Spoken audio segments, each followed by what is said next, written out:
একটি ছোট ছেলে তার অনাথ আশ্রমে বেড়ে উঠেছিল। তার স্বপ্ন ছিল সে একদিন পাখির মতো উড়তে পারবে। সে বুঝতে পারতো না যে কেন সে উড়তে পারে না। চিড়িয়াখানায় তার চেয়ে বড় বড় পাখিদেরকেও সে খাঁচার ভিতর উড়তে দেখেছে। সে মনে মনে ভাবতো, আমি কেন পারি না? আমার কি তাহলে কোনো সমস্যা আছে? আর একটি ছোট ছেলে ছিল, সে পায়ের সমস্যার জন্য ঠিক মতো হাঁটতে পারতো না। সে স্বপ্ন দেখতো তার বয়সের অন্য ছেলে মেয়েদের মতো সে হাঁটতে পারছে, দৌড়ে বেড়াচ্ছে। সে ভাবতো, আমি কেন ওদের মতো নয়? একদিন সেই অনাথ ছেলেটি যে পাখি হতে চাইতো, সে হাঁটতে হাঁটতে সমুদ্র সৈকতে এসে পড়লো।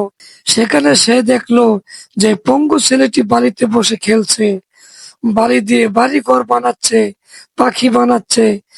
তাকে পাখি বানাতে দেখে সে তার কাছে গিয়ে জিজ্ঞেস করলো, তুমিও কি পাখির মতো আকাশে ওড়ার স্বপ্ন দেখো? ছেলেটি বলল, না, কিন্তু আমি আর সবার মতো হাঁটতে পারার স্বপ্ন দেখি, দৌড়ে গিয়ে বাবার কোলে ওঠার স্বপ্ন দেখি। তার কথা শুনে ছেলেটি খুব কষ্ট পেল। সে বলল, আমরা কি বন্ধু হতে পারি? ওই ছেলেটি বলল, অবশ্যই আমরা বন্ধু হতে পারি। এরপর তারা দুইজন মিলে প্রায় ঘন্টা খানেক খেললো।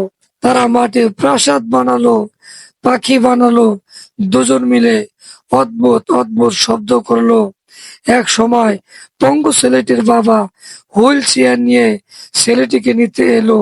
যে ছেলেটি পাখির মতো উড়তে চাইতো, সে পঙ্গু ছেলেটির বাবার কানে কিছু কিছু একটা বলল। উত্তরে তিনি বললেন, ঠিক আছে, আমার কোনো আপত্তি নেই। ছেলেটি তখন তার পঙ্গু বন্ধুকে বলল, তুমি আমার একমাত্র বন্ধু।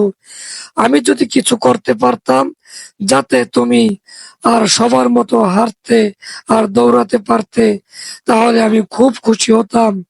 কিন্তু আমি তো তা পারি না। কিন্তু আমি কিছু একটা করতে চাই।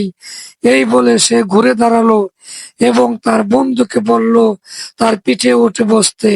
সে উঠে বসলে ছেলেটি বালুর উপর দিয়ে ধীরে ধীরে দৌড়াতে শুরু করলো। দৌড়াতেই থাকলো। দৌড়ের গতি বাড়লে তাদের দুজনের মুখে সমুদ্রের বাতাস এসে ধাক্কা দিতে লাগলো। দূর থেকে এই দৃশ্য দেখে তার বাবা চোখের পানি আটকে রাখতে পারলো না। পঙ্গু ছেলেটি খুশিতে তার দু হাত দুটিকে মেলে ঠিক একটি পাখির মতো উপরে নিচে করতে লাগলো এবং চিৎকার করে বলতে লাগলো, আমি উড়ছি বাবা, আমি উড়ছি। অন্যের স্বপ্ন পূরণ করুন, আপনার স্বপ্ন নিজে নিজেই সত্যি হয়ে যাবে। বন্ধুরা, গল্পটি তোমাদের কাছে কেমন লাগলো?